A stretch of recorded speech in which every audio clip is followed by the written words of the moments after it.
munya kwaba abononsia pepepe ewo power 97.9 kasafidie so wankra bebrese street ana yebutu enedey ensema do ayensa ene yede somse no nsia brem Kasiebo ewo power fm any tv xyz so na ensem no edoso papa yabobo na so kama radio stations do one Ghana ha munyina kutam ene yede som water power 94.1 mu ho global fm ho sharp 106.1 takra de soma 92.1 ewo nkran kwanta Bloma FM ewo Jasika Jinyame 107.7 Wasampa Nananum 92.5 ewa Hafugo so Western Radio 100.3 ewa Lembele KFM Okpa Zengrigi from Obole VC Radio ni TV ewa Dunkwa Onofein omunyina ekutamubi ena adisian mu etie Rex 98.7 Wasimfo so Trinity 96.7 Obogo so High Radio Obechem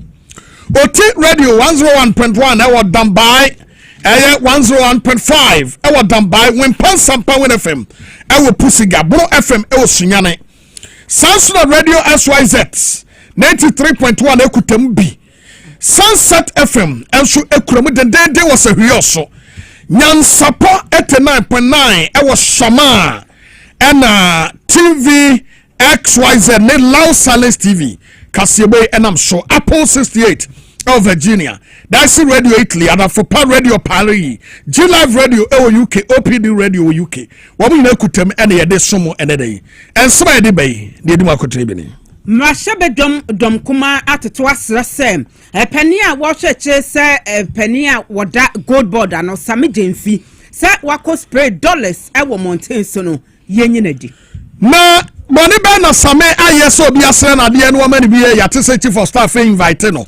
Na yebaba uram ni akwakwodi nkomo do so mo bi ate ase ntika akoma to yen why na wo ensanfoforo mo enso ena guta wo mo etoto sere ese eniema bo se de dollar no eba fom na sidie nya ahoden no adwadifo wo mo nte eniema bo so owura John Dramani Mahama de afutuo ade ama African leaders se bosia bo bebrebe na yebo so ayemfa nya hwe na ebe yanka yente so no fee stress adia NDC aban eka ho asem wo mo wo opposition se nkra wo mo ekosuapom afie din kan wo beso ma sene wo mo asan edisika eko atan ahodo se be ya nkra no wo mo ebetumi akọ school owura John Jinapo ene o Dr. Kasiebo to Forsen ade ato Ghana fo nyanim se owura John Dramani Mahama ebesa saba besi gas processing plant no foforo beka ho am yanyamienu ewo Ghana ha affordable housing yebesi si adama abusu amanfo nya babidu omuti ato no aban se wo checham ede akomensi ahodu mu nsem no doso yabobo na so no so ede yede so mu na semu nsiabre mu Kasiebo aboafo bi aso Yenfasida Emma Hack FK, woman at the Hack Mixture na capsule Saba, Spanish Garlic Mixture, Power Specialist Herbal Hospital. Let's Talk Educational Consult Edu Herbal Clinic, 3P Garlic Mixture, Solac Natural Clinic, Afe MTN Ghana, woman so elbow chidom Sabah Shabal Center, Ostec Real Estate, Ruta Natural Product, Medmosis Clinic and Prostate Center, Little George Hair Shop, Wamutayachi, and Yadikasiebo Ebramo ye live over Facebook, Power 979 TV XYZ Bepose Man and Amanfo, or Hinababo Mabene Okoye page, Wobenya Kasiebo be Ashe, Etie Ewo home, and you make Kasiebo Mokotse Becca for Yadia Johnny a desomo me. Big po so hema nana ya 40 wa amonfo call my agudie papa bi ladies dembo senafe okumangra duwamf oheneba boama benye afei ensem twemu eni na enkoma asu enese owura numonyafo Julius Debra ye Ghana Chief of Staff ababeto dwase woto nensa efre lawyer sabidem fi se womra na amanfo bi circulate videos bi efa no ho se videos no e kire se maame agrada wakwa komani sika na sasem we eba ye ba beto odwa no eno ena Ghana fo bi e ka se o antwaye ne yeboy omode se yansa beka empanimfo ne no omodi nkomo e dia fa hu bi esa se yenimara se bi meeting no eba so ana amaso nemom ensem no entremu ewo mu kakra eti yebetiremu ni adom suko esa se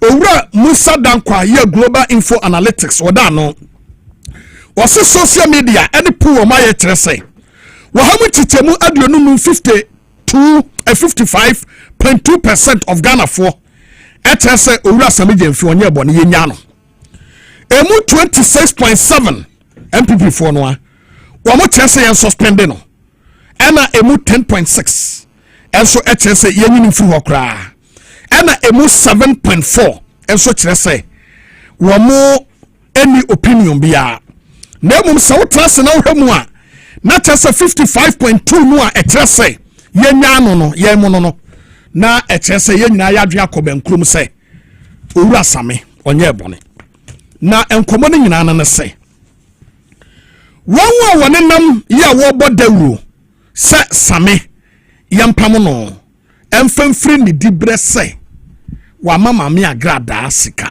I don't know ebia no obi wa adwen foforo etachire se ma me agrada no ayama ni sika no ena yampam Same ana se sika no a wode ma no a na eye dollars no ena yampam Same.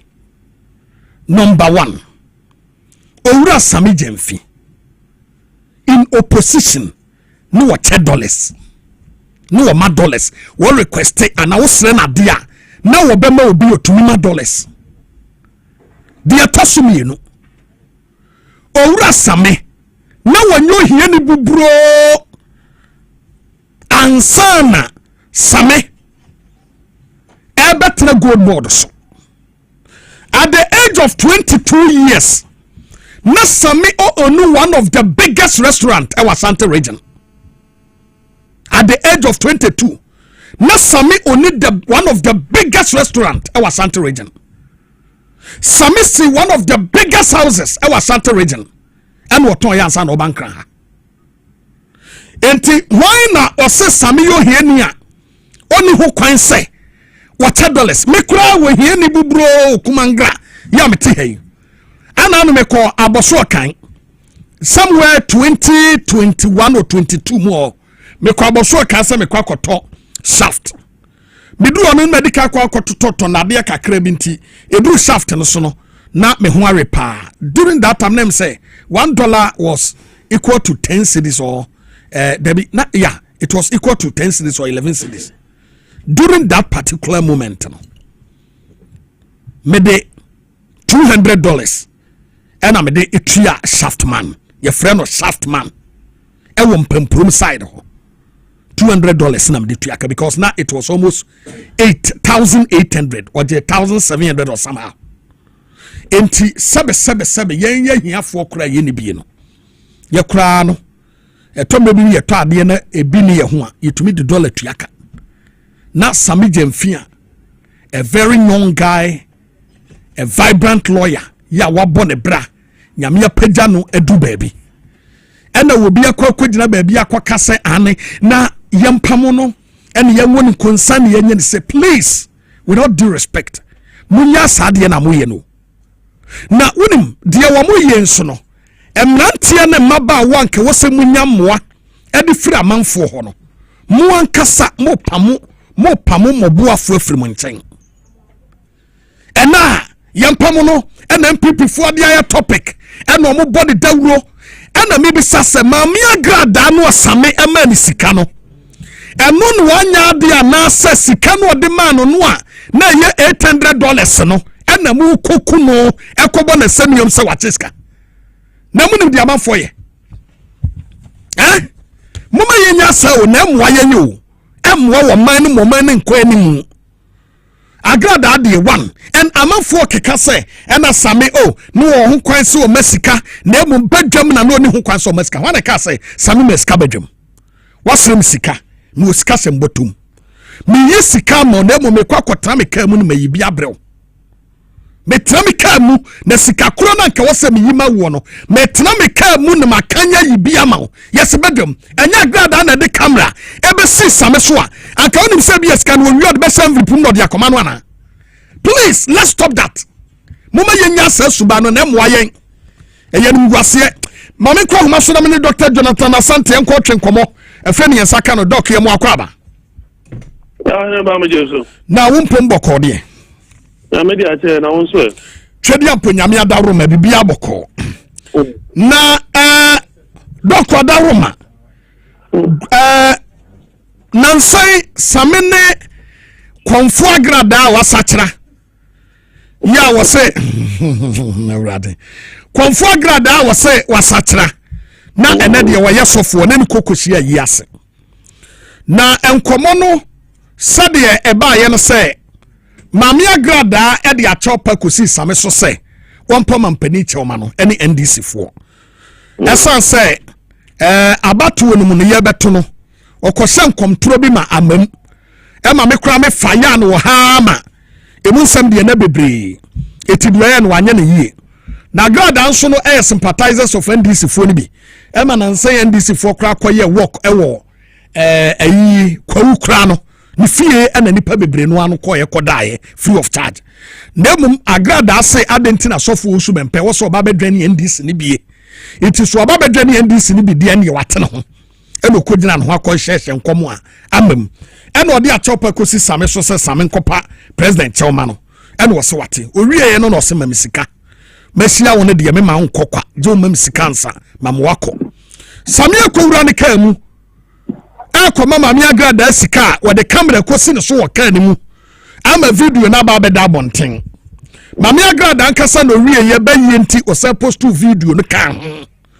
ena video yi aba viral ye wie ya amanfo se same yempam no esan se woni ho kwan se mami agrada no wache ne sika no o so dollars ya wode che mami no o enu nti oni ho kwan de to so mienu Global Info Analytics aye research bi na no ne pese yegina so wose Ghana for ha mu titemu 55.2% say samenye bo no wonye n'adwuma emu 26.7 say ye suspended same emu 10.6 essay same kra ye nyini mfiri ho ena emu 7.4 say omudi omuni adwen bi ya wode akọ no ho yewura wada roma enkomo yi a ekoso yi same waya bone yempam no ana yenkomo na senu yemkobu wani kumfo wada roma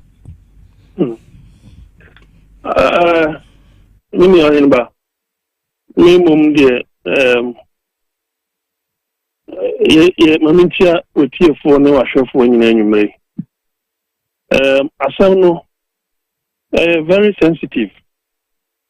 Now sensitive in a sense say if we are about to omanpeni forming a government ebinum anya privilege anya akonya wa aban mu and no nche say we are superhuman beings and we are better than anybody else omnyina aboa hema party no anya akonya aba aban mu omanpeni edi numa bi to say national apprenticeship and coders we need to create jobs for the youth.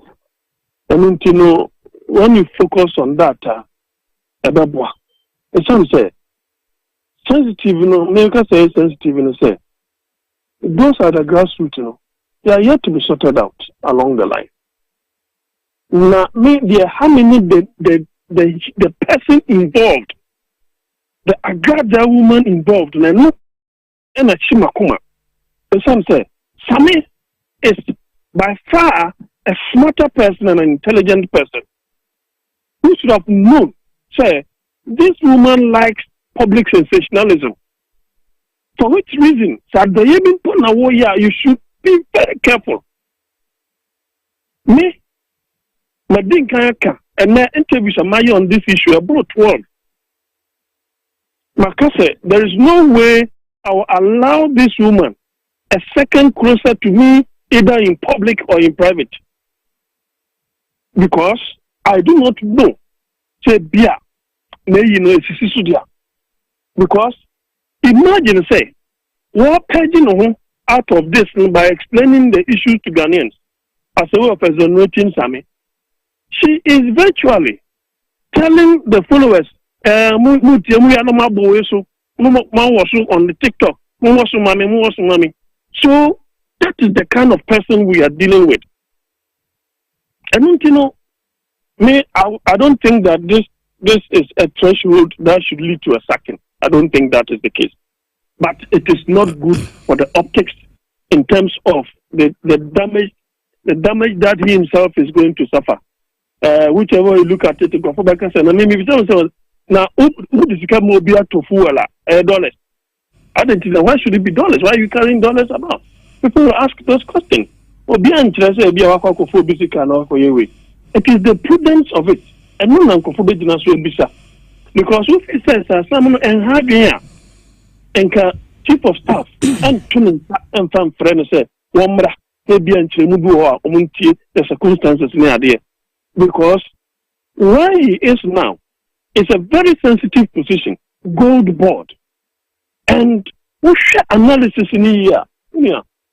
Look, the president talked it wise that a certain age category or more position, sensitive for CEO, this, CEO, that. And as a way of ensuring a proper transitioning from the old guard to the new guard. And today, Andrew Pempesobino, they will be in their late 40s, early 50s, and they will be taken over from the old guard. So that is the political strategy of the president. Now, there are people, even somebody at your own station, had cause to question whether it is not a little too early for the president to usher these categories of the youth into sensitive positions. If they are not careful, that person is going to be right in this. And I am say Atu Obi to say Samiji. If say Samiji will be a setting high standard in the public political space over the period. And until we no ama ebenya main opposition benya okwenya afro no, they are talking about this issue from different angles, and it is not good for him as a politician, and it's not good for the party as well. So I'm of the view, sir, at this point in time, you know, and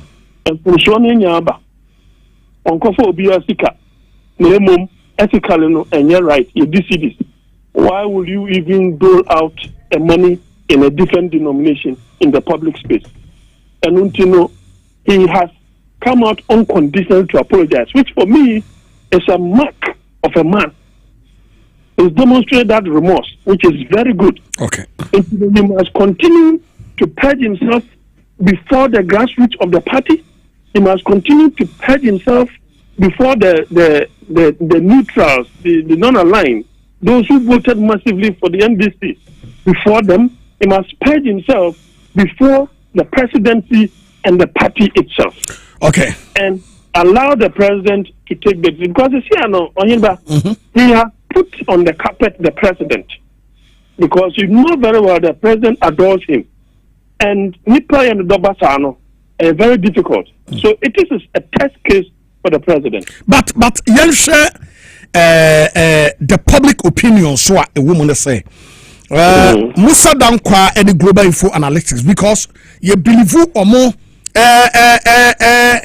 year or more pulsa or more yes say over 90% accurate because you share election sama isisi yana na sefo and utie global info analytics or say 55.2 of percent of Ghanaians no say Nuson Omunyano, no Yana Juma.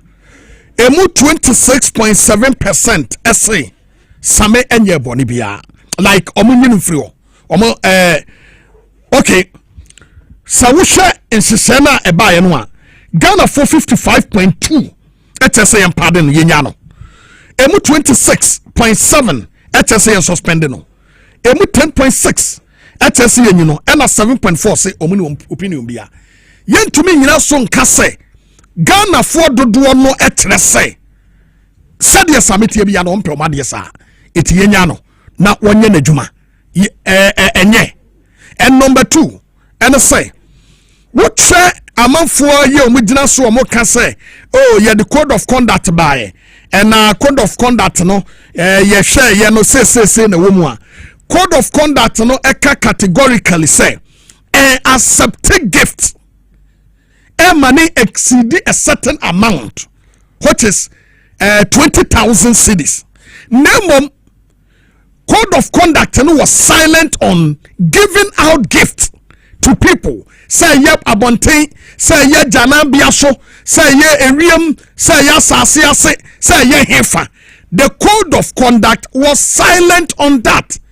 Should you use that one as yastic say, oh, I am Benjamin de yam prosecute no, and yaman in free ho, dear quick. Oh, I don't subscribe to Momoka say, I don't subscribe to that. Oh, okay. Some kind of public reprimand or caution from the president will do. And the caution say a more suspension of a sort, it still damages your political career, to be frank with you. So if you see government, I always say in our part of the world, opposition parties don't win elections. It is the government that loses. Because who are Benwa, you have people expect a high standard from you, not the opposition. As for the opposition, they will drill you. And you see, they will point out all manner of angles to the issue. And then people will be having different mindsets.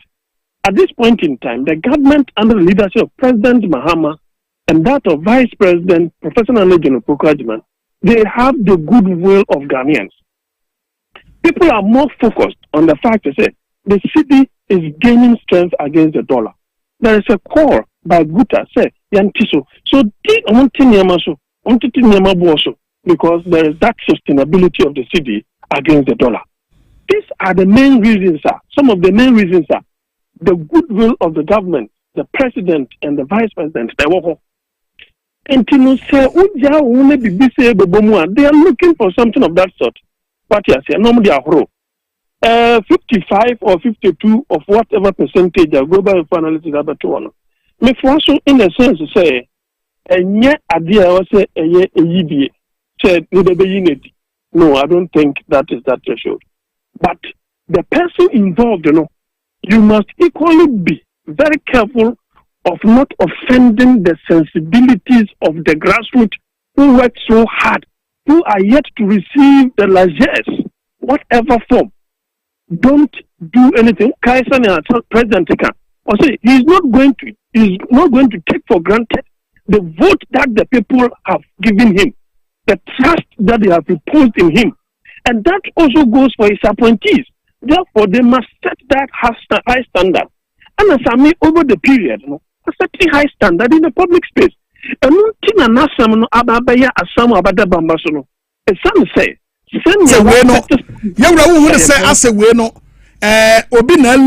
ambush and a wakotum because onona baba ye a victim of circumstance keke because na dwe boni bi entetrana because we no nanka ebetumi happen to obia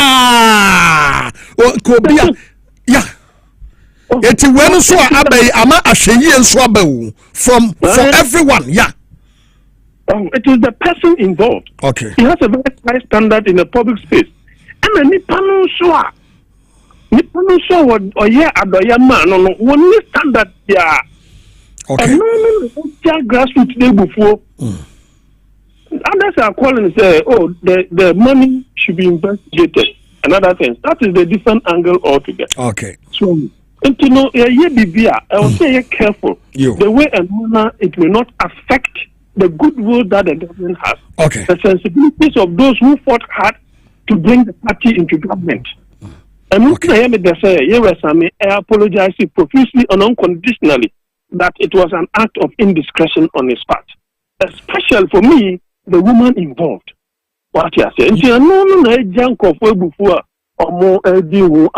Other than that, it is a kind gesture gone wrong. Yara, Yabadasi, Bibian Yabasa you now test message way every Chasni Amaminsa aka Shatawali. Now was it, do you all know when Sami Jemfi started helping the streets?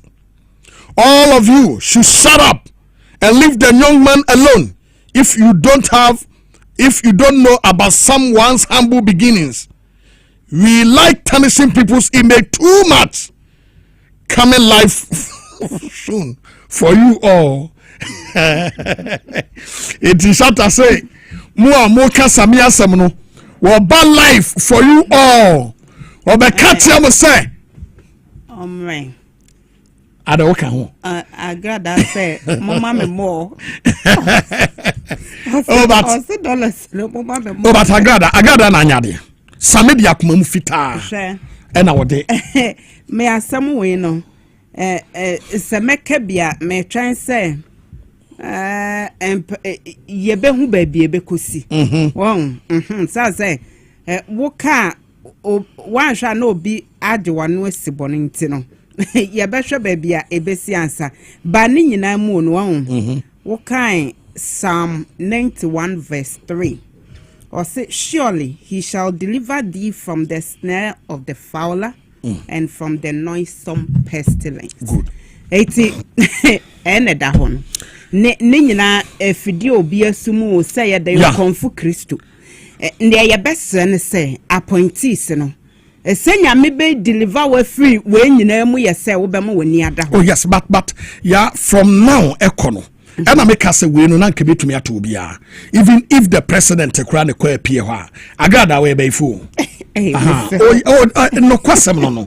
I got that a year. Why, who any other way there was to be used man no can't be, you know. Because we are Nanko. We are Nanko, where by four. I'm unforbid to me. I conclude to say, Mamma no crown on yes, a setup. Because Adentina anase wachame no anase wasreme ade se memo ade makwa kwotena mekam me bre wade na wo de camera ba besim so me kan mu ho ena let's take it cross time anase me kan skabwe na agrada ka se mama me ntwa video during that time video ni mo kan yo na say agrada kono na camera no edina chideda wo se same de okota kan mu no twa picture wie. But Samedi, what take care of so the beginning of time or Mukes Cano. Na Obianiho. During the time on was Same, a piano. Tama grad about Honan Sana. Any Omadicating como. Until Otaka Muno. What did I in the cameraman Ekano? And Augusto Nene Casa. And the camera and even I got the Kunankasa ekuta camera. Adiana Namoje. Oh, but Anamekano. Yes, you won't. Yes, you know. Even NBC phone be crowd why you're more dead. Sato Same. Oh, yes, but ye. Obia a young desert no, or no, so not the chance abetono. I didn't be obedient. Na say MPP for no more canon. Ye is some through a wine the back of position. So almost MPP dear say any da a day because or your position. And make us say the tea make us say and this me and the bayan a den and say MPP near a yen deno. Ye is some through our mefapuson. A ye end this in a bebabefa. A ye among phobia again say, oh, Adana Samian fam more yen grassroot no. Na what they call Mammy Agrada. Say sika we and kodik Mammy Agrada ho cranka wo grassroot in name council. Na better na be council because who call request say buame. Who call ho. Say be how call request say Sami buame and na one more no this can come Mammy Agrada. And can different issue altogether. But one call ho it is a scan one crown and come Mammy Agrada ho. We send the pano na wo at that particular point no. Emma ho. The atosumi enu ene say obi biara na dwen say ato Same eyene de after all enimguase aba na se bia wate onwie sika obi enu ha obeka se Same wie sika no wadiska ena de atosumi enu so obi say obi kura dollar wa bra ye kura ye nipa fo ye good dem hai ye tutu ye botom nwie no na dollar kura so obi ho if so be na wo so be enem krom ha because dollar no any set ye sika standard too it is a bone wo mu se be di dollar wo krom ha dia any dollar sin nyam fam free krom ha ne wo se se di down minority akasa wo ho mrashe bedom dom kuma no wo mo acha se Same Jemfi se otumi ekokan dollars pa de ma konfu Kristo agrada ema ewiase abaya asem ewo yemen emu na omo esusu say my penny John Domini mama watching us say a code of conduct wo pa ho ntoma edema na points anasa bemu empenifo no woye na woto kra maye ena sa asem we akwa akosi eno da nchen a dollars aye kutia no ewoye memu eno wo kan no bebre edema maame agrada agrada dollars wo de co space oku so what the dollars no wo de co space what the traso minority for no me dwalan kra so agrada the dollars no de co space enye kurom ha na dollars no betra wono nko packet dollars gudem no da so won paso ema dollars short wo kurom enye sisi dia da pa wo packet dollars asese ne sempa ne week nyina bigum na ye wo izika ye also de tigatem ye also de tigatem na nsuo nyina fa kurom ha am ye wo kurom ha eti sene nyo obisika wensi nyo obisika na ode ne obi yaska omunim say gata sika gata sika ba sama de nyo obi yaska no sika well na nyina mu na Ghana boy asam na eye busepane konua habai yatase le banyansafo yatase awie dadaada we yamfa bi mefanfa ho yatase awie what you say yatase say am pese man pene mo chichi ne nsa egu na tia na so me ye bone ben code of conduct na wo ho article sign wo busu ho the thing is yen for respect man pene fo afre no yen mu nkoma ekoso anu no de wo bia na yete ya yakasa mamu ni wo nkomo nkoma ne de wo nkodi na mom yen so grassroots fo no ene yakasa over 52% of Ghanaians say we said dan kwaye ayi wo ye ayi ana wo mi so bia na me de nya kwanya se vote no wo ye no online it's grassroots for no bebre ntumi ankon na so dodo mo ntumi ankoto no se da bia ye ayi a ye pu a enye obia na ye bebisa no da bia me no me ye bisa bi da so da bia to aba infect ya dwen eti de ye kan se Ghana for dodo no over 52% me asem we mi nyina ba bia but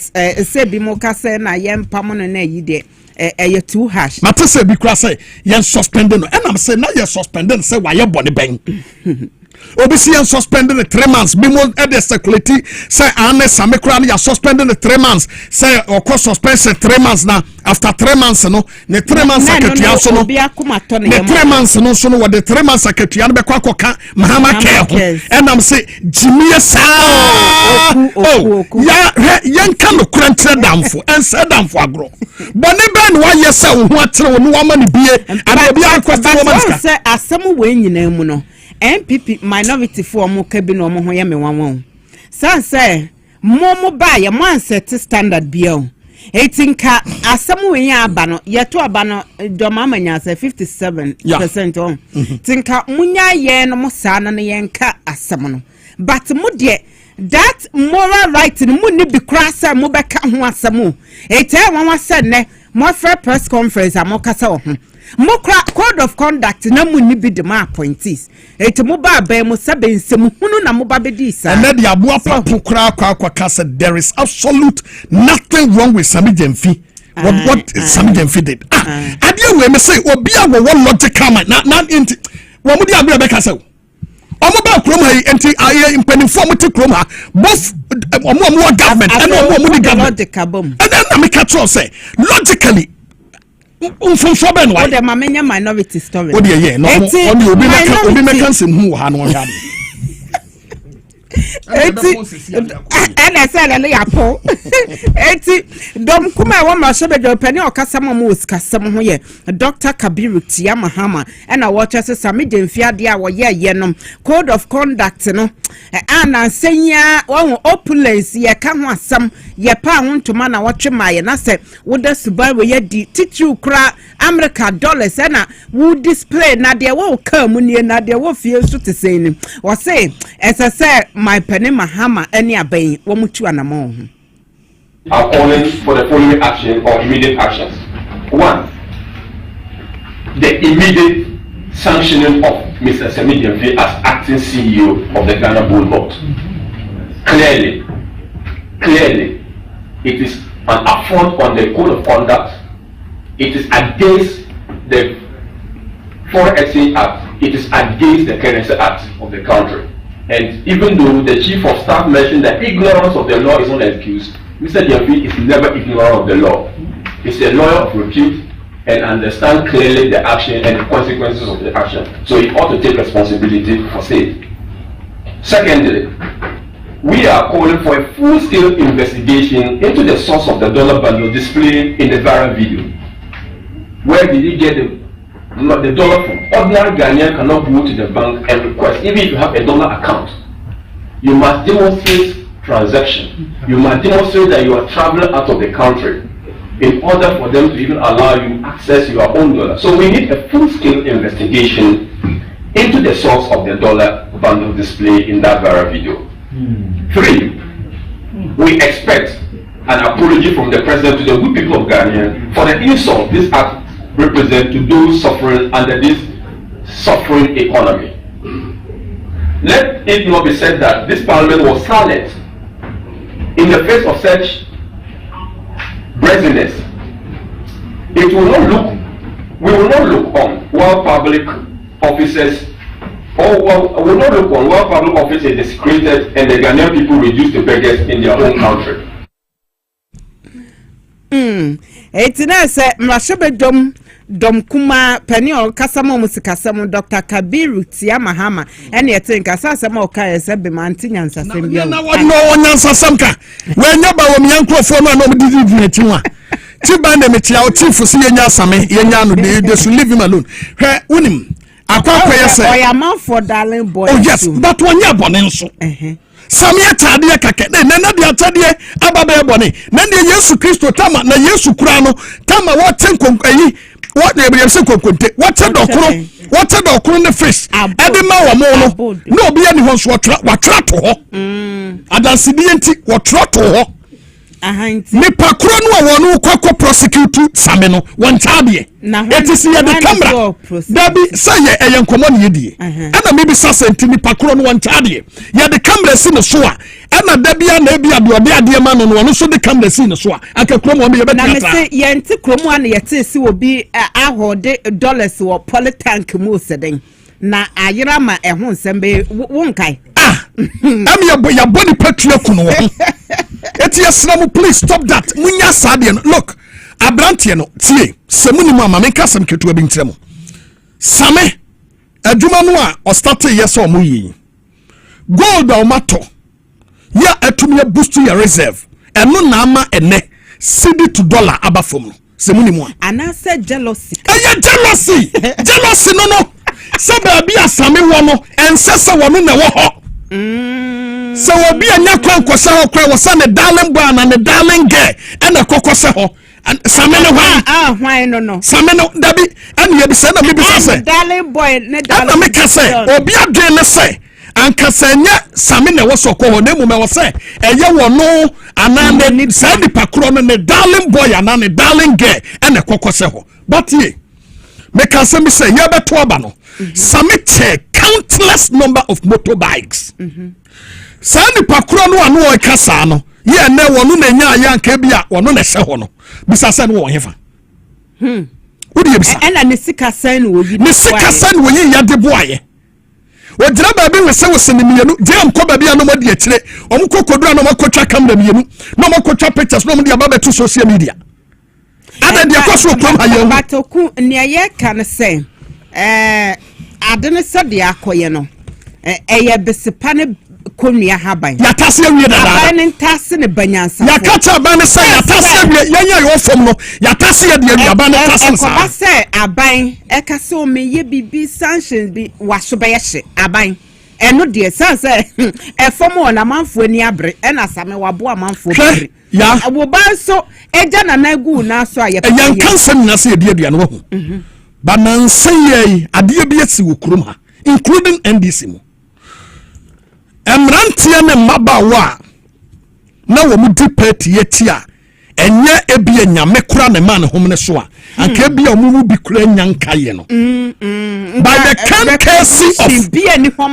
cancassy of same ene bimonya livelihood bimosre.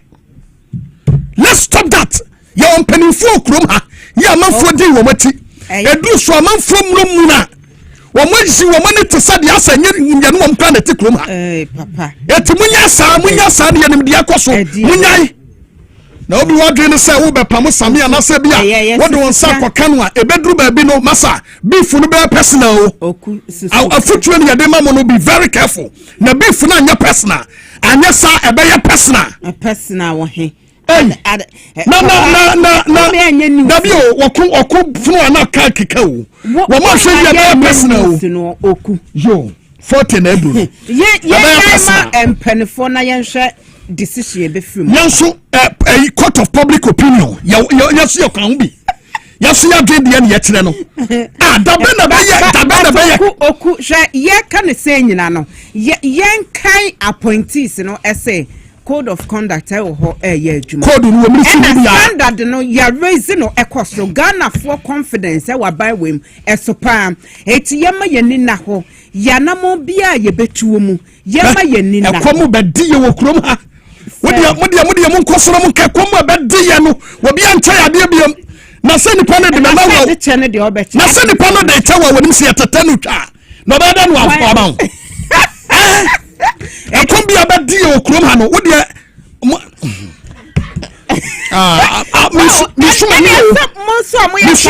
mo ha politicians you o sasen say o ka say omo chade me du ba bia me attack o te say na grade ebo attack chinchira ma miska enya attack agrada no sebe wanhye samese chinchira mamska ese no o se mamiska and even crowd mamska na samese oni bia wo de be ma no anka enye by force but I know say agrada as hwe yamfa bibia nto ntense mami agrada wonye but agrada is one of the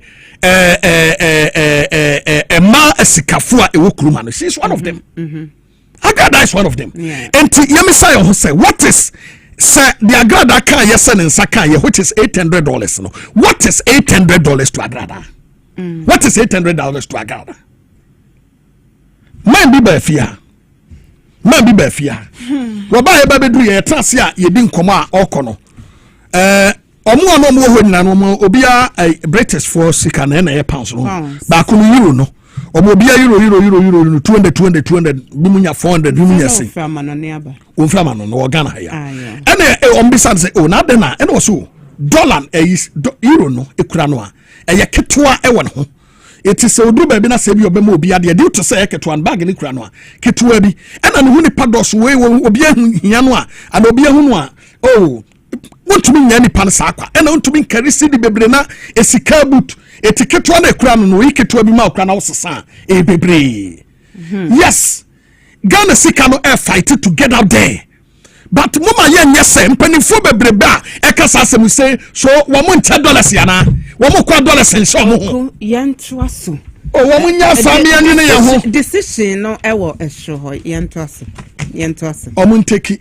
obi a nteki ni decision a wo pe onyame onkun nyame behwe o mo said ye tie bia no nyame hwe na wo say ni pakro no so o take decision no take reson so at $1 per na me na ke bia ana me ke say nkomo no ye die no an ye die yi ana me tie say obi o take decision bia so check rese what $1 per ya anya sem ni ko so ya snap nya na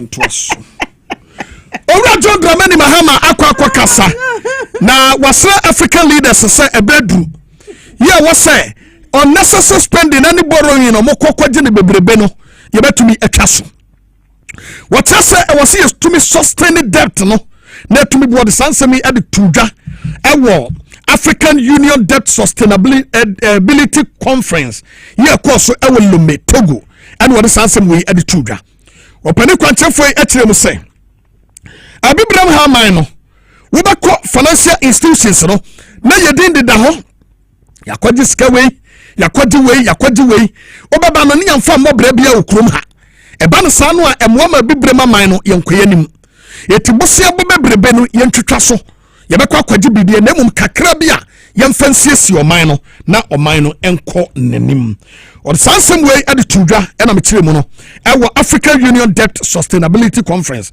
ya ekoso ewo Lome Togo na de ebaka bia no ye de beto to aso e bra esem e de amamo ye to aso na ye to answer and ye beko social media ho ye beka e comment na Ghana Union of Traders Association ye charity from Guta wo ye edwadifo enkabom ko ene wo matoto asre edwadifo ese wo madaroma wo ebetimi atete eniama bo sama aba from esan sidi na sesem enya hode ama America dollars ne amanone esika ahodo no wo mo ahode eba from na one power Kasiebo na etwetwe nkomo na Dr. Joseph Obin wode adesrede eto edwadifo no animu ese sesia sa ensakoye ya yehu ebo yesika sam ahode emu no ebehia se sade me bi etwamu se kosro a yeto niema buom no aba from woman so ebetumi atete so ama asetemu ayemre ama yenyina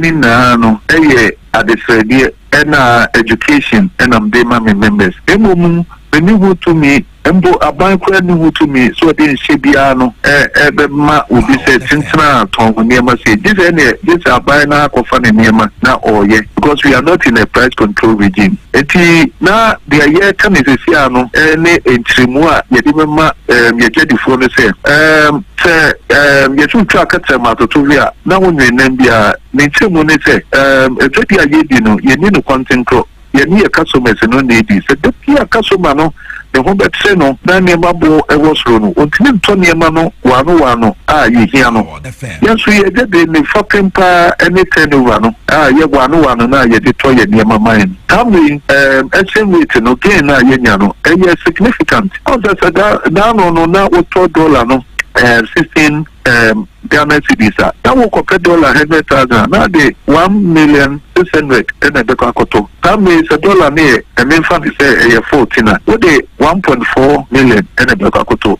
now when ya infrastructure 200,000 some for no and would they quote worker boy and your friend recouping of your capital loss. And you won't na so consume any because the consumer and never man for nothing in your again we could for so because and your man still a neighbor was going to me and when you for Sudiana open Tina say Yansemuno, there's a Caribbean so I say a consumer no etc and for swing now we know Timito and your man and my education. And they said, yeah, you catch one more problem. They say, one more Akotoni man wood. Na new price and the other young say, over struck average. The Ukotona about the Nefu Flaya when you a rate now when you know. But me, I know a booby at the movie now what's waiting me out on it. Yes, sir, amount for quick out because Adrian so ye with the said, any education within my own.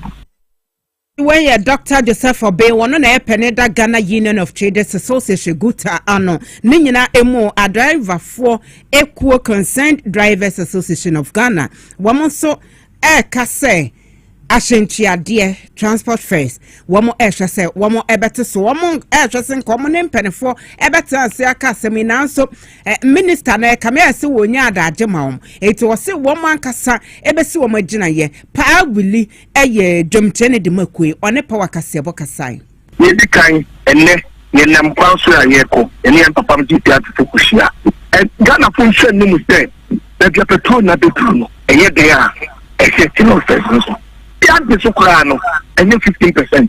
If you say before now you had to petrol, you had to lock in the petrol in that 13.50. I could do 13, 16.30. It's a kind of the two tama na edawa na yet the petrol your cost ya to me. Taking ya and what Ghana planning say. One shall say last Thursday, yes, Busha transport minister or yes, or your meeting, people in that time minister. You might up to Wednesday. So when me you're not driver Franca, I am still also and so I'm at Mamuku because one member for can when we now stand with Tanya petrol number from Tana. Yes, Papa Kai, say, yeah, of course, I want to number for me, son, one for car, as I see, I'm too lost in money, modern for. And what should me, every a coping Friday, dear. Number 4. They are the lost as Rama in Mamuku Kran and you're 15%. Naminia, I'm a menu of Queen. Yaka lost and one similar. Yeah, but you are not in Mamuku for so say, yeah, ma, 4x4 ne saru mpo no enya mfaso na nyafo ne mobromu mpo a enam sa de ne so nti abana tuma fati ama dollar na ba fam ama petrol no so ba fam katima mpo benya mfaso no nti esese ye yamatima mpo so ye de enya mfaso emum ya betu office yi so amatima mpo enya mfaso yi yasira aji pute okwana woni agaba fu faso wankamanta mu ya no so wo ma hwe ni ye ya no fe na ye di kan enne ye nam kwanso ya ye ko ene en papa mti ati fukushia Ghana fu hwe ni mu se na dia petrol na petrol no eye de ya exceptional office so eti se dollar no sidi no ene na eko na sidi enya ahode ama ne ama bo aba fom no fen wo bo nso ba na aba fom ena droba for se wo mo hwe se wo mo beti ahyentuade ebo so pavili eye Dwomtene Ma Concerned Drivers Association of Ghana ni nyina mu ye hwe se ye benya pani ono na hwe enkyekye ene enhwehwemu ye soma MTTD na yanene din komo Chief Supo Alexander Obey yanene din komo sa droba for say prosifo ha omo pa woku na no receipt na ne ye de kire say wo be hu na ye say droba ne ese wugina ensase wugina na wagina na police fo no wo mo achi wo mo ye do mo kokoto a ya fine wo mo 3000 cedis na ye kire no wo mo say harassment ne ye too much nti ye twase ye benya Alex Obey na ye ne no edi enkomo wo we hu ne nti a womo prosifo no central MTTD titiu ena womo harase adrobafo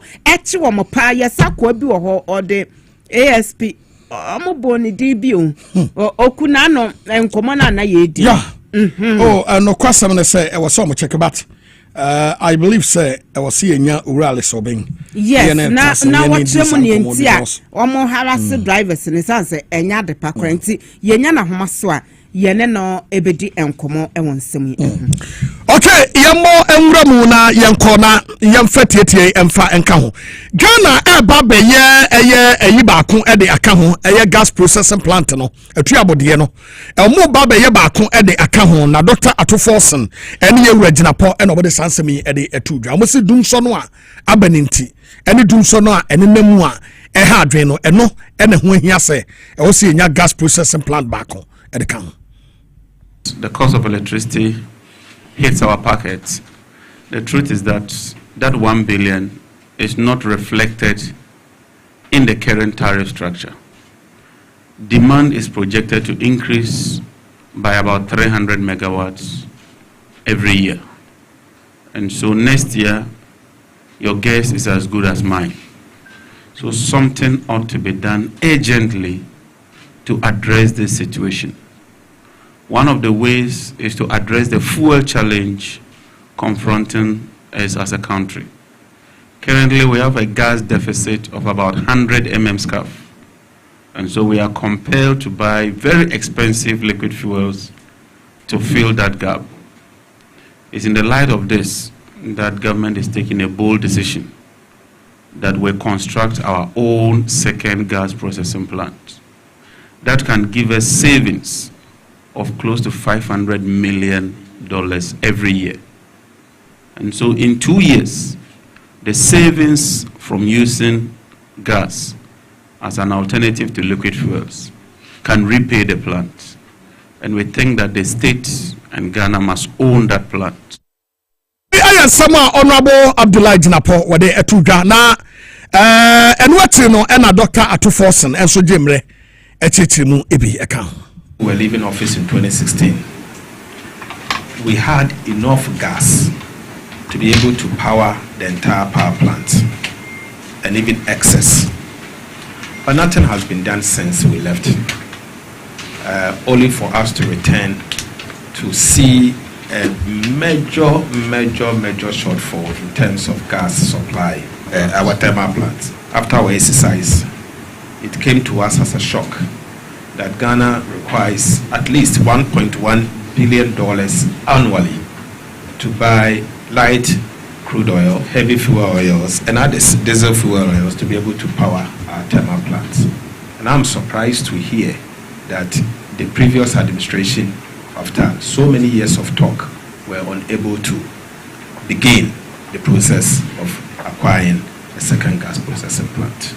I want to also use this opportunity to urge the technical committee to expedite action and for us to quickly resolve the concerns that have raised.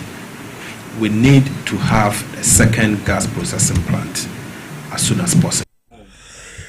Yada way ayan sama yura atufosen ede etudwa yemfasede modro fam. But let me address this. Maybe bando obey steady. What say? Esa message na wo de buy obey steady pa. Sa sebe obi entodua ne mo bi eni. Ena nye obi na show bi. Meti wono wehia me pani bi office da. Ah? Wo be steady pa. Esa message or say before say ma you are too mischievous. Sami will succeed. What do you mean by that? Ah? En komona yeti ha edi no. Mentiase. Mo be mamoni ada ho. So we grassroots na sabe e komo de wa. Huni obeye ho. What? Mentiase. Eno e ka say yeti ana adwuma ne yeye. Enti no meba someone ye ka obi aka bibia. De woni ne say ye nyina no ye ntumi nye de ntese de meyi se me ye na sa na so because so ye sa e be de ne nkomo no emu ayede ne ye ka ne say empenefo ye hwe ba bia asem no ebe kwa akosi na evi ye kakra ne ye se enam same so manipa bebre nya recognition ye to abawie ye eti no eye beseba pane ekonua ahaban empenefo should be tactful wo kwa mbefa so a handle issue no sa sabe nsem hunu wen a wo troba ya se che ne se kopa adwuma ye na ejaje wo mama fase na modro fama yellow Ghana yenya ka yellow Ghana na chese MTN everywhere you go wadaruma MTN se fantum nyina manim se sim card registration no 10 Ghana pe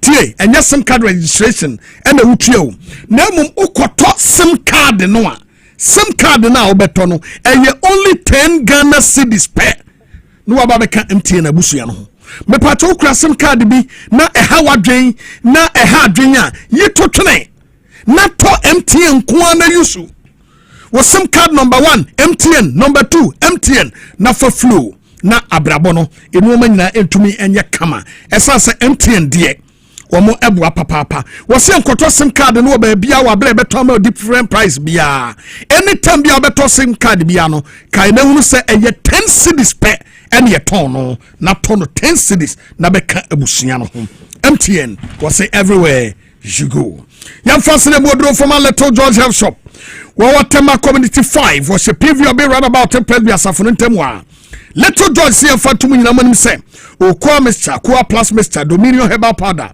Mr. Q vitamins minerals yeah they herbs and they aye healthy juice bitter cranberry juice carrot turmeric and ginger blueberry juice and aloe vera gel omo nyina bi wo ho etibra no omomo a wani je sonko ebetumi akoso obatumi afre 0243 140 213 0243 140 213 Mayan Kamfo Ayam Moses Clinic and Herbal Center and for Emma but Moses here for to Ghana for him say prostrate and edunya sexual weakness infertility hypertension diabetes sciatica typhoid malaria stroke and dental problems wada Roma bombarding na bowrema anije entumi emra but Moses Clinic ewa dental barrier woni police station di hwenu Aka Central, ASF for the Ghana Highway Authority yard in Wa, a Jacob Johnny School for the Deaf, Kumasi Ahinema Kokobing.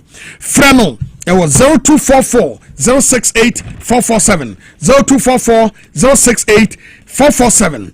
Asase papa ewo miamia mebebu bosu nti tobi wo abrochira fra number we na tasase ni bi fato ho ensase ni bi wo dodo wa ayikuma asebi doyumu afianya dowanya ene shahils entra no wa meka say ena wo bankran no wantumi enye scan antasase to tuan kakrakra wani bete no na watua awie half krato quarter krato bi wo dodo wa ayikuma asebi doyumu afianya Dowanya and Shy Hills, Ostek Restate and Oton Sansasi. Obatumia from 0244 684 069 0244 684 069. Mamika for Ruta natural product, what the Ruta mixture, here to malaria fever, Sido Kude no, what they abano. Ruta mixture, malaria fever away. Ruta Titanic etu typhoid fever se ena Ruta Life na ne srade ni padua mu room ema hoto etumi ba obetumi afre 0244 503443 0244 503443 Saba center koko dro tatahwe no wode aba ye friend saba koko bites na wono mu a ukoko pai etumoja wadro no wuyam atim usisi ataye wo ya wadro ene saa edupapa ya abaya ye boho edi ho adanse no pebina yusu na anije sonko entumi emra saba sedro ba bi eto adro bia no bowura obenya bi frɛ 0500 064 000 0500 064 000 Solak Natural Clinic essa kidney and liver yade etu ase deku e di free Ghana ha omo mu tie ye asopa ekọ ho adansede de omo efa no kwa etu nya ko Solak Natural Clinic e wona be se kidney and liver ye mfa ntwam ho enko okokomlemle wo be Harvard Senior High School no friend was 0553 93 26 31 0553 93 26 31 3P garlic mixture eduwa waso a wunya binuma piwak natural health and wodi abano no etipebinom general body pains wapon waposo wonsa eotititi stress ena ekun wunya 3P garlic mixture edua ankansuo ankabo na nso no ma ebuwa ni paduan pa obetumi afre 0248 928 824 0248 928 824 Kafra Aduaba clinic no and you so no SMB test original one. It's pebi na yusu SMB test. Memma no SM ena me born in Samrano. Emma SM ena me born in Samrano no pebi na to. Wawa baby eto aduro bi obenya SMB test ni busisi ya wo ya watenka tia yira numbi na tenka feelings no beba. 0201 044 221 0201 044 221. Let's talk educational consult. Akwara when you 6 months to 6 years Ebeko school. Saturday classes. Yatre entrepreneurship, reading and writing clinic, personality development, IT training, creativity and exploration. Mankwada nemra no mesuade. We tesi nungwa estate Mango Street. Wabelejo kuku municipal assembly no from 0249 069 821. 0249 069 821. Let's talk educational consult. Was say building the future through children. My young comfort power specialist about hospital and for amount. Mami biti se koshe dia ya. Was here for too many surgery duro no mema no mu a na wo mu afiri no ano.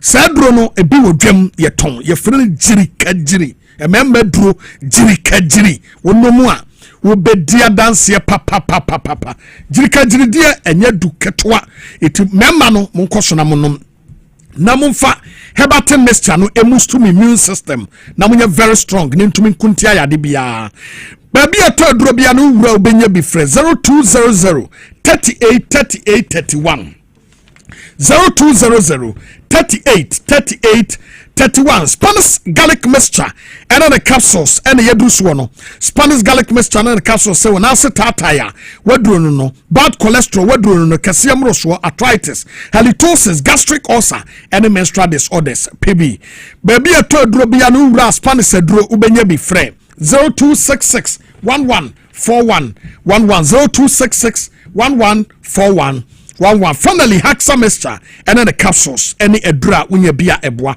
ukokwa pai etumoja why Kasiebo pesa osote ana watiri bremo kasa no tatutu a haxa mixture any haxa capsules and there was a wonum bie wobatumi from 0240 238 310 0240 238 310 Kasiebo no asi na yadomo etaya chinyina ase efi ofe bia na afa akosia kwatwe da mo celebrate go gift o say omo siesie ho wili no omo eka ho raf yadamu nyina se ama poma teteku na kua kranti ma yadu bia piesie edwumre mokote bekafo eyeme be po so hema nana ya fori wa amanfo komai egudie papa bi ladies dembo senafi okumangra di wanf oheneba boama benie yedamu nyina ase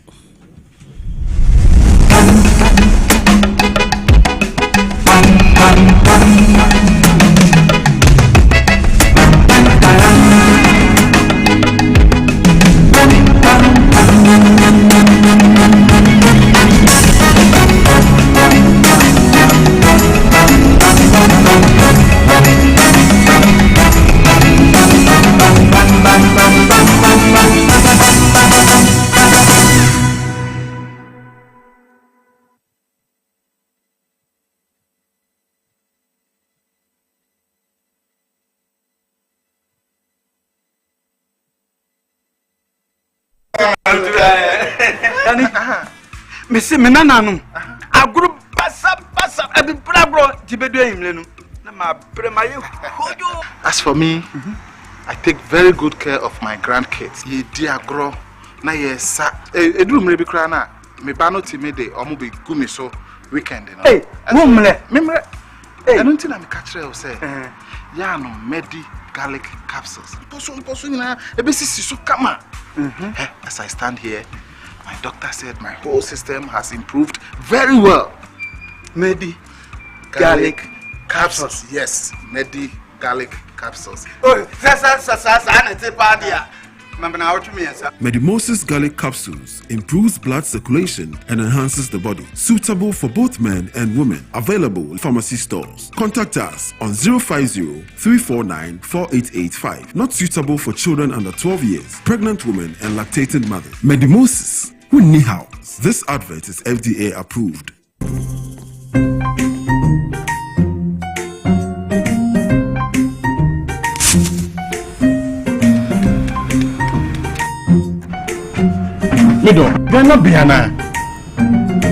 Ghana, get ready to win big and live large with Mega Cash Lucky Box, the game where you could walk away with instant cash prizes. It's easy to play. Just dial *426*5# on all networks. Follow the prompt, pick a lucky box and reveal your cash prize. It's that simple.